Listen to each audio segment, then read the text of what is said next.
Europe 1. C'est un naufrage.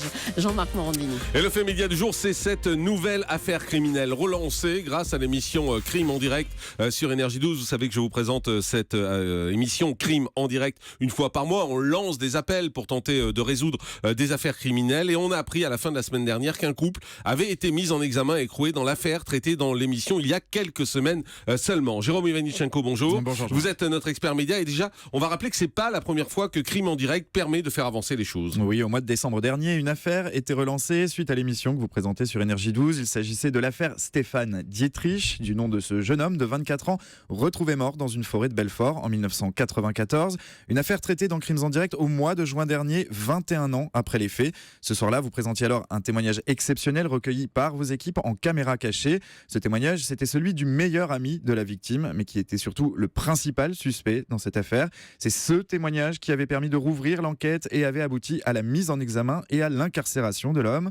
Au mois de décembre, il était formellement identifié par les enquêteurs comme étant le meurtrier présumé de Stéphane Dietrich. Il avait alors reconnu les faits. Cette fois, une nouvelle affaire traitée dans l'émission est en passe de basculer. Jean-Marc, vous l'aviez rouverte le 8 février dernier dans Crimes en direct, l'appel des familles. Oui, et cette nouvelle affaire, alors c'est l'affaire Patrick Isoire. Oui, cette histoire, c'est celle d'un homme de 49 ans, père d'une petite fille, divorcé, agent hospitalier à Sète, dans l'Hérault. Un soir de juin 2014, il disparaît soudainement sans laisser de traces. Ce soir-là, il doit venir chercher sa petite fille à la sortie de son gala de danse, mais il n'arrivera jamais. Dans le coffre de son scooter, on découvrira ses effets personnels, son téléphone portable, son blouson, son casque. Dans cette disparition, les soupçons de la police se portent alors sur une jeune femme de 33 ans, qu'on appellera Amélie, une ex-petite amie de Patrick. Elle avait rendez-vous avec lui le soir de sa disparition, mais après 48 heures de garde à vue, aucun élément ne permet aux enquêteurs de placer la jeune femme en examen. Surtout, à ce moment de l'enquête, rien ne permet non plus de penser à un meurtre. Il peut encore s'agir d'une disparition volontaire ou bien encore d'un accident. Mais voilà, plusieurs semaines plus tard, le corps de Patrick est retrouvé dans une grotte qui sert de squat à des marginaux. Il a été abattu de 2 balles de fusil de chasse. Lorsque les enquêteurs font cette macabre découverte, ils constatent aussi qu'une partie du corps de la victime est calcinée. Cette fois, la thèse du meurtre ne fait plus aucun doute. En février dernier, sur le plateau de Crimes en direct, Maître Alary, l'avocat du frère de Patrick Isoire, estimait que cette thèse remettait au cœur de l'affaire la jeune femme qui avait rendez-vous avec la victime le soir de sa mort. Il est certain que s'il n'avait pas eu ce rendez-vous avec cette dame, il serait encore vivant.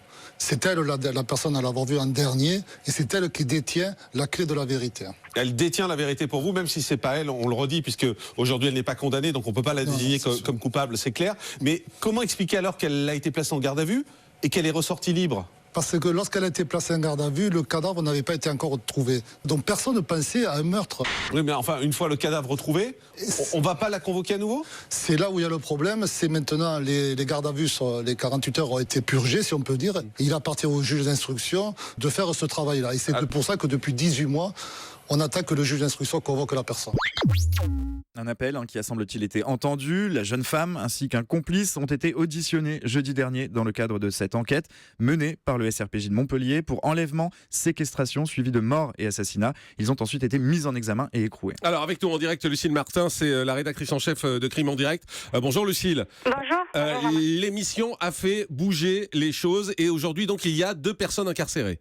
Exactement, il y a cette jeune femme donc qui avait rendez-vous avec Patrick Isoire le jour de sa disparition, et puis un complice, une personne qui connaissait Patrick Isoire. L'enquête va le démontrer bien plus tard, évidemment. Ouais, quand on regardait l'émission et quand on l'a montée ensemble, on savait que ces gens-là, alors on va pas dire étaient coupables parce que ça c'est à la justice de décider, mais en tout cas on savait que ces gens-là avaient des choses à dire et avaient certainement des choses à révéler aux enquêteurs. C'était une évidence. C'était une évidence c'est une évidence qu'ils n'ont pas tout dit, qu'ils n'ont d'ailleurs encore pas tout dit, car là, s'ils ont été mis en examen et incarcérés, ils continuent à nier toute implication dans le meurtre. Mais il y a beaucoup de contradictions, il y a beaucoup de mystères, notamment autour du lien qu'ils entretiennent tous les deux, parce que quand on épluche les contacts téléphoniques de la jeune femme, on se rend compte qu'elle appelait constamment, régulièrement cet homme-là, qu'elle l'appelait dès qu'elle qu'elle avait tenté de joindre Patrick, ou juste avant ou juste après un rendez-vous. Cet homme-là, on l'avait rencontré en caméra cachée. Il niait avoir appelé la jeune femme. Il a dit je l'ai pas appelé si souvent que ça, alors que c'était plus de 50 appels. Donc il y avait des mensonges. Voilà, il y avait des mensonges qui avaient été mis en évidence ce soir-là, c'est clair, qui ont permis aux enquêteurs de réouvrir l'enquête. Et aujourd'hui, ces deux personnes non seulement ont été interpellées, entendues, mais surtout, elles ont également été incarcérées. Donc ça veut quand même dire que la justice a de forts soupçons les concernant. Merci beaucoup Lucille Martin, rédactrice en chef de Crime en Direct, d'avoir été avec nous. Voilà, c'est la deuxième fois qu'on permet à la justice d'avancer dans des affaires qui étaient restées bloquées pendant des années. Et merci à toute l'équipe de Crime en Direct qui fait un travail formidable. Merci Jérôme.